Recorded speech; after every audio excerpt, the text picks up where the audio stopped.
It was just another ordinary Tuesday evening in our household, the kind where you're winding down from the day's work, thinking about what to cook for dinner, and maybe catch up on some TV shows you've missed. Mike, my husband of 20 years, was lounging on the sofa, flicking through channels, while I was in the kitchen pondering whether spaghetti or chicken salad would be the lesser of two evils for our waistlines. I was thinking about what our 19-year-old son Alex eats in college. That's when the phone rang, cutting through the mundane silence of our home. Mike glanced at the caller ID and sighed. "It's my folks." There was a hint of reluctance in his voice that didn't go unnoticed. "Go on, pick it up." "It's been ages since we last heard from them," I called out from the kitchen, trying to sound more enthusiastic than I felt. Mike's parents, Linda and George, weren't exactly the easiest people to get along with. Their rare calls usually meant they wanted something. Mike pressed the speaker button, and we both braced ourselves. "Hey, Mom, Dad, what's up?" The voice that came through was Linda's, choked with tears. "Oh, Mike, it's all gone. Everything's gone."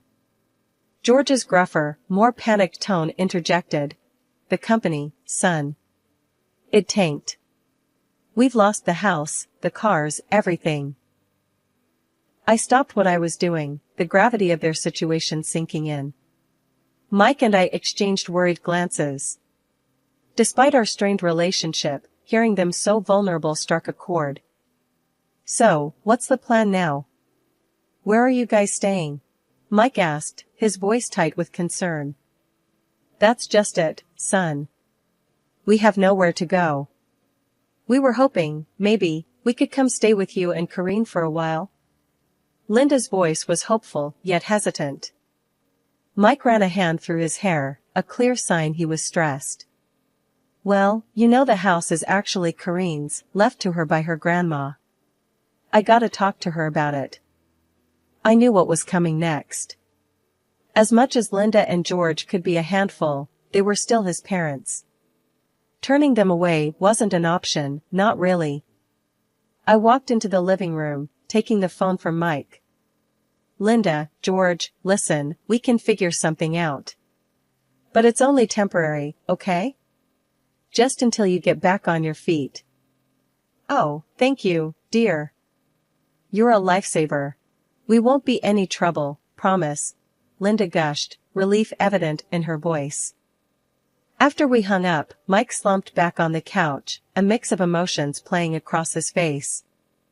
"Babe, you sure about this? You know how they are. Always looking down on our lifestyle, expecting the moon." I sighed, sitting next to him, taking his hand. I know. But they're your folks. What else can we do? We'll set some ground rules. Make it clear it's just for a few months." Mike nodded, looking somewhat relieved, but still anxious. "They mentioned bringing some things. I hope it's not their entire house." The morning Linda and George were due to arrive felt like the calm before the storm. Mike and I had been up since dawn, double-checking every room to ensure everything was as comfortable as possible. Our attempt to bring some order before the inevitable chaos. "Kareen, do you think they'll like the setup in their room?" Mike asked for what felt like the 10th time, his forehead creased with worry. I shrugged, adjusting a pillow for the umpteenth time. "They'll have to. It's not the Ritz, but it's the best we can do." The sound of engines rumbling down our street cut our conversation short. We exchanged a look that said, "Here we go," and made our way to the front door. As we stepped outside, two massive moving trucks pulled up, blocking our driveway. Jesus, did they bring the whole house? I muttered under my breath as Mike squeezed my hand, a silent plea for patience. Linda and George emerged from a sleek rental car, looking every bit the displaced royalty. Linda, with her fur coat draped over her shoulders, despite the mild weather, and George, in a suit that looked too formal for our quiet, suburban street. "Kareen, Mike. Oh, how we've missed you!" Linda exclaimed, embracing me with a force that nearly knocked the wind out of me. "Good to see you, Mom, Dad," Mike managed, his voice tight as he accepted their hugs. As the movers began unloading, the sheer volume of some things they'd mentioned became horrifyingly clear. Furniture, boxes, more boxes, and endless bags started piling up in our driveway. Mike and I helped direct the movers, but it quickly became apparent that our house was not prepared for the influx.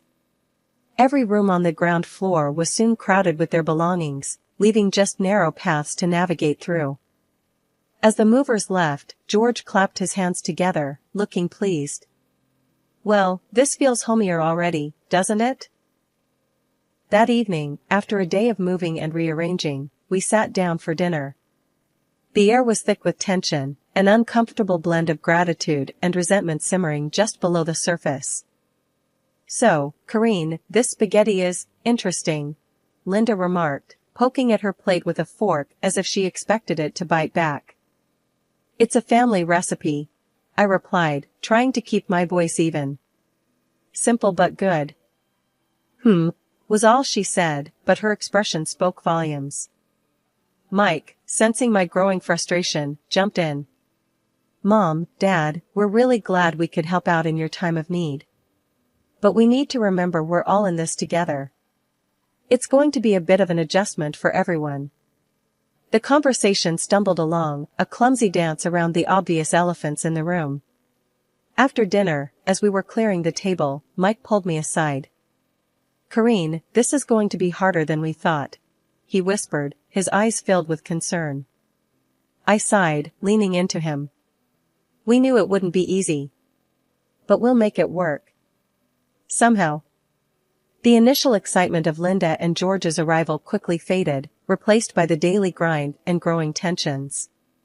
It wasn't long before their true colors started to show, and with it, the first of many demands. One morning, barely a week into their stay, I was in the kitchen whipping up what I considered a decent breakfast: scrambled eggs, toast, and some fresh fruit on the side. Simple, yet filling. That's when Linda strolled in, a look of disdain plastered across her face as she eyed the plates on the counter. "Corinne, darling, is this what you call breakfast?" she asked, her voice dripping with condescension. I turned, forcing a smile. "It's what we usually have. Keeps us going until lunch." Linda scoffed, waving her hand dismissively. No, this won't do at all. Back in our house, we had freshly squeezed orange juice, croissants, and sometimes even smoked salmon for breakfast. You must try a bit harder, dear. I felt a knot form in my stomach, frustration bubbling up. Linda, you know we're not living in luxury here. This is what we eat. If you'd like something else, you're welcome to make it. The rest of the meal passed in awkward silence, the air thick with unspoken words. Mike caught my eye, giving me a sympathetic look that said he'd handle it later. But breakfast was just the beginning. Later that week, George approached me as I was sorting the laundry, a list in hand. "Corinne, we need to talk about the groceries. This list here," he said, waving the paper in front of me, "is what Linda and I usually enjoy. We've been very accommodating, but it's time we return to some semblance of our normal lifestyle." I took the list, my eyes widening as I scanned the items. Marbled steaks, exotic fruits, imported cheeses. The price of these items would blow our grocery budget out of the water. "George, you do realize we're on a budget, right? We can't afford these things on a regular basis." He frowned, crossing his arms. "Well, you'll just have to make do, won't you? We can't be expected to live like this. It's beneath us." I was at a loss for words. The audacity of their demands, their complete disregard for our situation, it was all too much. That night, I vented to Mike, my patience wearing thin. He promised he would talk to them. But talking seemed to do little good. Linda and George remained firmly planted in their bubble of entitlement, making life increasingly difficult for us. The breaking point came when Linda refused to eat the chicken casserole I had prepared for dinner, calling it peasant food. She demanded we order takeout from a pricey restaurant instead. "Listen, Linda, we're doing our best here," I snapped, my patience finally gone. "This is what we're having. If you don't like it, then I'm sorry, but that's just too bad. Her face went red, and for a moment, I thought she might actually explode. This is no way to treat your guests, Karine. We are your elders, and you should be showing us more respect. Mike stepped in, his tone firm. Mom, Dad, you're not guests. You're living here, because you have nowhere else to go. Karine's right. We can't afford to eat out or buy expensive groceries. You need to respect that this is our home and our rules. The conversation ended with Linda storming off to her room, George following closely behind, muttering about ungrateful children. A whole month had gone by since Linda and George turned our lives upside down. It started with them making a scene at breakfast one morning, both of them clutching their stomachs and making a big show of how our average food was wreaking havoc on their digestion. This bread, it's like eating cardboard. And don't get me started on the eggs. My stomach's been in knots. Linda complained, her voice teetering between a whine and a demand. George chimed in with a groan, I haven't felt right since we got here. We need proper food, not this peasant fare. Feeling cornered and wanting to keep the peace, I caved. I started buying the fanciest groceries I could find for them, while Mike and I resorted to fast food just to save on costs. Fast forward a month, and I'm sitting at the kitchen table, receipts scattered in front of me. My heart sank as I tallied up the numbers. We were spending double on groceries compared to before Linda and George's arrival. And that wasn't even touching on the water bill, which had skyrocketed thanks to Linda's newfound love for long, luxurious baths. Enough was enough. That evening, as I served dinner, the contrast couldn't have been starker. Linda and George were tucking into their gourmet dishes, while Mike and I nibbled on cheap takeout. My frustration boiled over. Listen up, I started, my voice steady but firm. This can't go on. We're blowing through our budget trying to cater to your tastes. From now on, we're all eating the same food. No more special treatment. Linda looked up, her fork paused midair. You can't be serious. This food is the only thing keeping our health from plummeting in this hovel. George nodded in agreement. Exactly. You expect us to eat fast food? That's absurd. You're being incredibly selfish and lazy, Karine. Their words stung, but I was past caring about their opinions. Before I could retort, Mike slammed his fist down on the table, a rare show of anger from him. That's enough, he barked. You're living under our roof, in Karine's house. You will show her respect. She's been bending over backward to accommodate you, and this is how you repay her? No more. Either you start eating what we provide, or you can find somewhere else to live. The room went silent, the tension thick enough to cut with a knife. Linda and George exchanged a look, then silently returned to their meal. The day after the big blow-up, things escalated in a way I couldn't have imagined. It started with a knock at the door, mid-morning. I was in the middle of tidying up the living room, Mike having gone out to run some errands. The delivery guy, a young lad probably in his early 20s, stood there with a smirk, holding a stack of fancy-looking food boxes. Delivery for Karine, he announced, thrusting the boxes into my arms before I could even open my mouth. Confused, I stared down at the assortment of gourmet meals, the kind that cost an arm and a leg from the high-end place downtown. There's been some mistake. I didn't order this. Just then, Linda breezed in, a smug smile on her face. Oh, those are for us. I couldn't stomach another day of that dreadful food you've been serving. I was flabbergasted. And how do you plan on paying for this? I asked, trying to keep my cool. Linda waved a dismissive hand. Oh, don't worry, dear. It's on you. Consider it a thank you for our stay. Fury bubbled up inside me, but before I could confront her further, the phone rang. It was Mike, checking in. I quickly explained the situation, my voice shaking with anger. Stay calm. I'll handle it when I get back, he said, his tone tight with frustration. But staying calm was easier said than done. By the time Mike got back, Linda and George had made themselves comfortable, devouring their expensive meals with relish while I fumed silently. That evening, Mike and I sat them down for another talk. This time, the gloves were off. "Mom, Dad, this has got to stop," Mike began, his voice low but firm. "You can't just order expensive meals on our dime. It's not right." George scoffed, leaning back in his chair. "Oh, please. It's the least you can do after forcing us to eat like paupers." I couldn't believe what I was hearing. "Forcing you? We're going broke trying to keep you happy." Linda's eyes narrowed. "Well, maybe if you managed your money better, you wouldn't be in this situation." That did it. I lost my cool.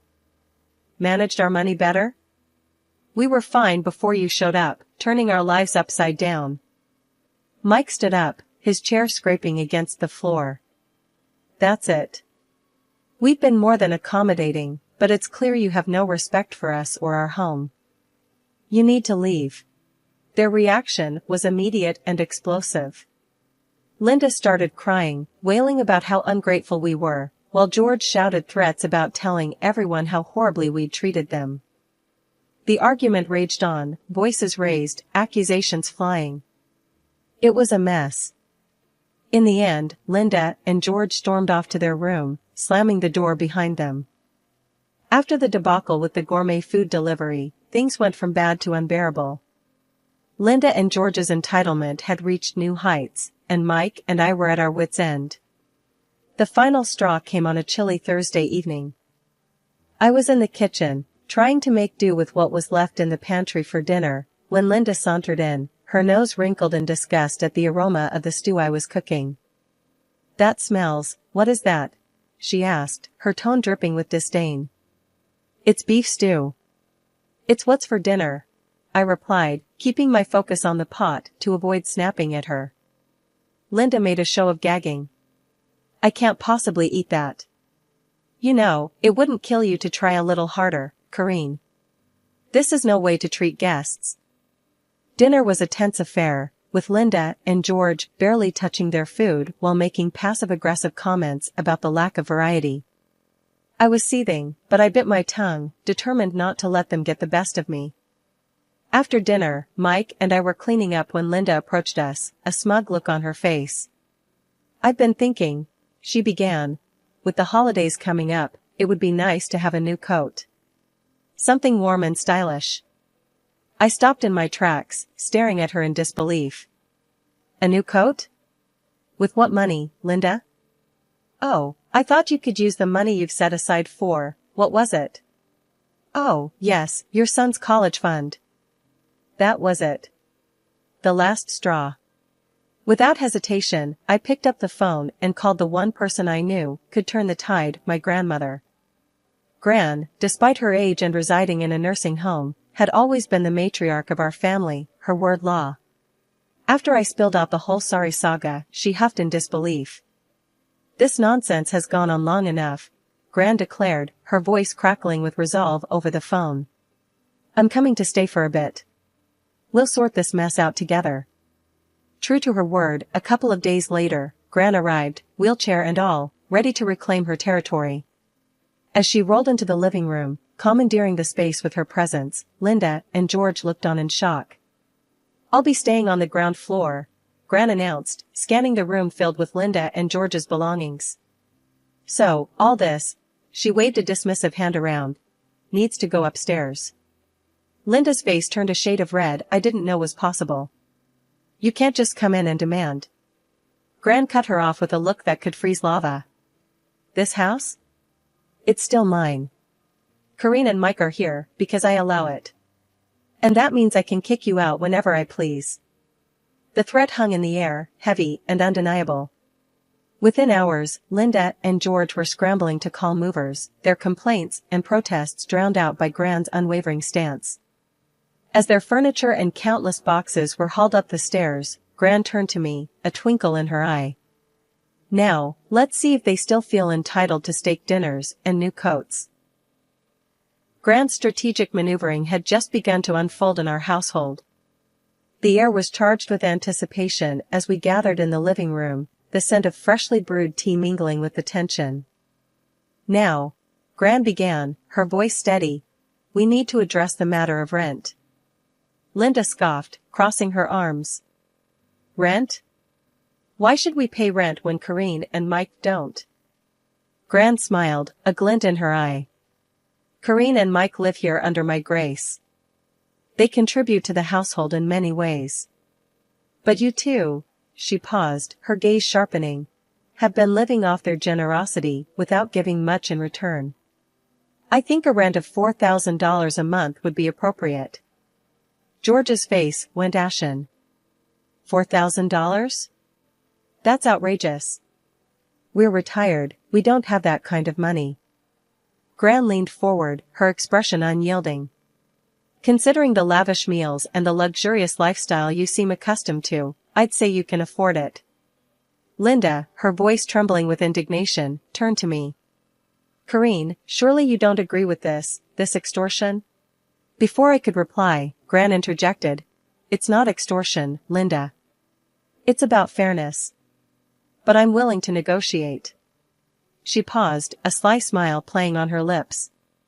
If you're willing to help take care of me during your stay, push my wheelchair around, make breakfast, help with my bath, I might consider reducing the rent.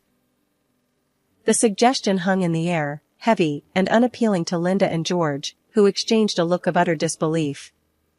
George, ever the pragmatist, asked, "And how much would this assistance reduce the rent?" Gran tapped her chin, pretending to ponder. "Let's say, down to $2,000, provided the help is substantial and consistent." Linda's mouth dropped open, but before she could protest, George cut in. "And if we refuse?" Gran's response was swift and final. "Then you're welcome to find somewhere else to live. This house," she gestured around, "will no longer be your refuge." The ultimatum was clear. Linda and George, faced with the prospect of actually working or paying a hefty rent, seemed to shrink in their seats. The following days were a flurry of hushed conversations and frantic phone calls as they scrambled to find an alternative. Eventually, they announced they had found a small apartment and would be moving out immediately. The process was swift, their belongings packed and removed with a speed that suggested eagerness to leave the situation behind. As their car disappeared down the driveway, Gran turned to Mike and me, her expression softening. "I know it was tough, but it was necessary. You two need your space, and they need to stand on their own." Mike wrapped an arm around Gran, gratitude in his eyes. "Gran, you've done more for us than we could ever repay." "Thank you." In the weeks that followed, Gran became more than just a guest, she was a guardian of our home's harmony, a role she played with a blend of sternness and love that only she could manage. In the calm that followed Linda and George moving out, our house felt like it was finally breathing again. Gran, Mike, and I gathered in the living room one night, the gentle hum of the evening wrapping around us, making the space feel sacred after the storm we'd weathered. Breaking the quiet, Gran's tone turned playful. "Well, as much as I've enjoyed the drama, I think it's time for me to head back. The nursing home misses its most troublesome resident." Mike and I shared a look, already dreading her departure. "Gran, this house is always open for you." "It's not really home without you," I managed, my voice heavy with emotion. Gran gave my hand a squeeze. "And you're always in my heart. But don't worry, I'll be back to stir things up now and then." We laughed together, a sound that felt like healing. As we said our goodbyes to Gran the next day, watching her taxi disappear, Mike and I knew we were ready for whatever came next. Together. Our home, once a battlefield, was now a symbol of our resilience, a place where love and boundaries found their balance. And as we stepped back into the quiet of our living room, ready to face the future, I felt deeply thankful for the journey that had brought us here, for the family we were, and for the lessons we'd carry forward. A few weeks later, we heard from a mutual acquaintance that Linda and George were living in a small apartment, having sold most of their belongings to cover their debts. The news came as a bittersweet confirmation of the new chapter they, too, were were embarking on a life defined by the consequences of their choices, leaning on each other, perhaps for the first time in a long while. Reflecting on this, Mike and I realized the true depth of the changes we'd all undergone. Our home was peaceful once more, and though the journey had been rough, it had taught us the true meaning of family, resilience, and love.